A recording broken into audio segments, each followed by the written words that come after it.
A few months ago, I had made a comparative analysis of Reservoir Dogs with its Hindi remake called Kaante.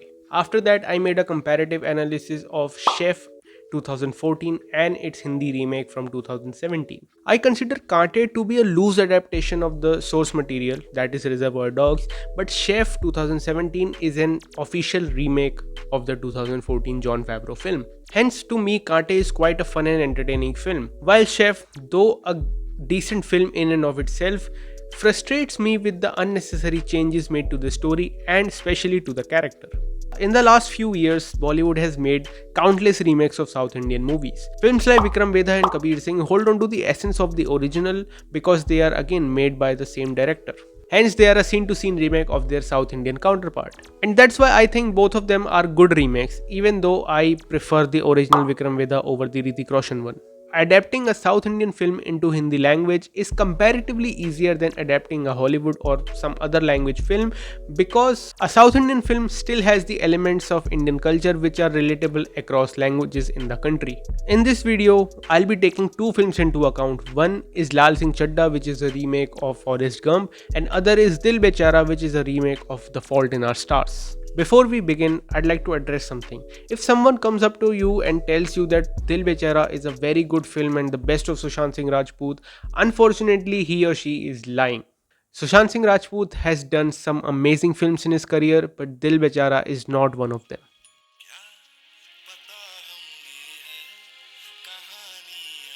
When America was at war with Vietnam, the college dropouts were being recruited by the army to go fight in the war. Hence, Forrest Gump's recruitment in the army makes a lot of sense in that story. But since that was not the exact situation in India during the war, the film needed some reason to send Lal Singh Chaddha into the army. So, the backstory, which was that of Lieutenant Dan in the original, is given to Lal Singh Chaddha here. This really great scene from Forrest Gump is recreated in Lal Singh Chaddha. Somebody in his family had fought and died in every single American war. But the significance this scene holds in Forrest Gump is missing in Lal Singh Chaddha. It almost feels like the makers watched that scene, they were like, oh my god, it's a pretty cool scene, it would be fun to recreate. So they did recreate it but missed the context and the significance of that scene.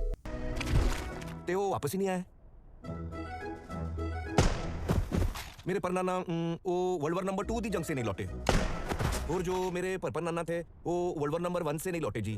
Lieutenant Dan's father and grandfather died in a war, which led Lieutenant Dan to believe that it was his destiny to die in war as well, which further enhances his character arc when he survives the war and goes on to make a good life for himself.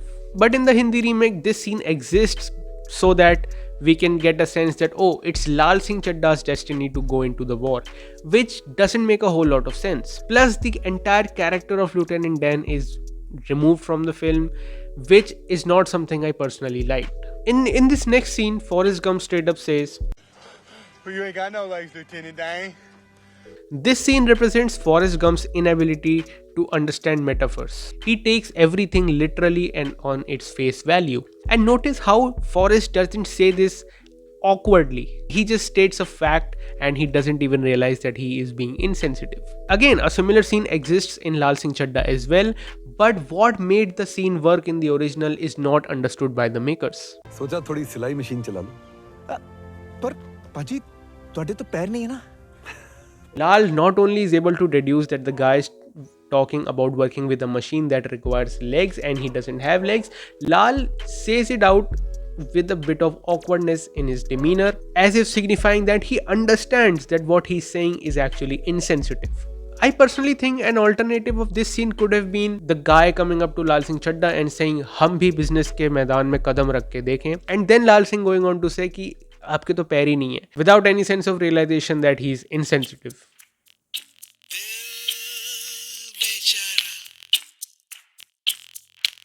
In The Fault in Our Stars, Gus and Hazel Grace's word is okay. In Dil Bechara, it's changed to Seri, which also means okay. But the poetry, the context behind that scene again is just missing. Always is something that Gus's friend says to his girlfriend, signifying that they would always be with each other. And when Gus and Hazel Grace become friends and things start to cook up between them, they say okay to each other and then Perhaps okay will be our always. It's beautiful and poetic, and that is not present in Dil Bechara.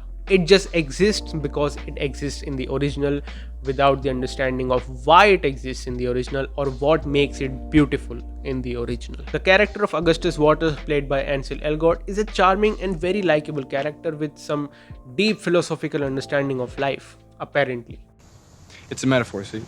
You put the thing that does the killing right between your teeth, but you never give it the power to kill you. A metaphor. But the one played by SSR in Dil Bechara is borderline creepy, especially in his initial scenes when he's trying to hit on Sanjay Nasangi's character. This guy has a prosthetic leg and limps throughout the film. Why the fuck is he dancing in the opening of the film? It makes no fucking sense. Dance which is happening in real time in the film, mind you. The character of Peter Van Houten, played by Willem Dafoe, is a very fascinating character to me. It's much more refined in the book, but in the film as well, it's pretty fascinating. When it was speculated that Saif Ali Khan has a cameo in Dil Bechara, I deduced on my own that he must be playing some version of Peter Van Houten. Now in Dil Bechara, the incomplete book is actually changed into an incomplete song. Okay. When Hazel Grace and Gus meet Van Houten for the first time, he is shown as a depressed alcoholic loner. His unkempt appearance and his messy apartment further adds to our knowledge of what his lifestyle is. And by the end of the film, we see him again and we realize that he's not a bad person, he's just very, very broken. My daughter was 8.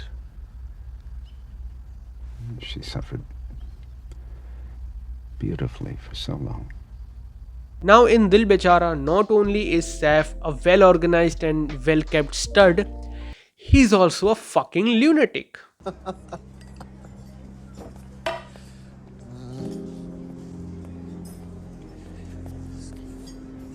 नहीं don't worry about it. ये इसका normal behavior. Peter Van Houten has a significance in the lives of Gus and Hazel Grace and the overall story of The Fault in Our Stars. But that impact is missing in the Hindi remake, as we never see Saif again in the film and his character depth is never explored.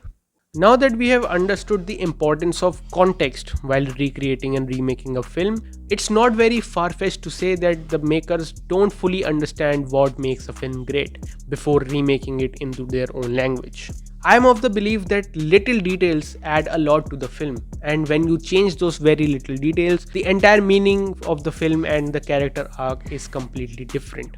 So details are very important, and those very details are missed by a lot of filmmakers. Sometimes they would pick up a scene and recreate it shot to shot but fail to understand the context behind it, and sometimes they would understand the context completely but will change the scene itself, thus butchering the character development. If we look at Hrithik Roshan's Agneepath, I think it's a great film and a solid remake. What makes this film work for me is the fact that they kept the original story but changed everything else to fit into a modern world. Sanjay Dutt's Kancha Cheena is a violent and scary looking character, in contrast to the sophisticated businessman played by Danny Denzongpa in the original. Hrithik Roshan's Vijay Dinanath Chauhan is intense and aggressive, but in a way that's very different from Mr. Amitabh Bachchan.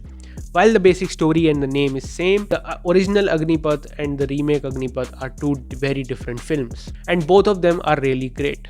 At the end of the day, the whole remake culture is not something I'm very fond of. Even when I write my own stories, I take inspiration from my favorite movies and books, but if a film has been made already, I don't think recreating it scene to scene is a good idea. Remakes should be made of the films that were really bad when they were made but had potential, so that the remake can eliminate what didn't work and enhance what did. But remaking an already successful film without the involvement of the people who originally made it successful rarely turns out to be good. Anyway, that's all for the video. Let me know what other remakes you would like me to talk about, and if you have some movie suggestions, leave them in the comments, and subscribe to the channel for more stuff like this, and thank you for watching.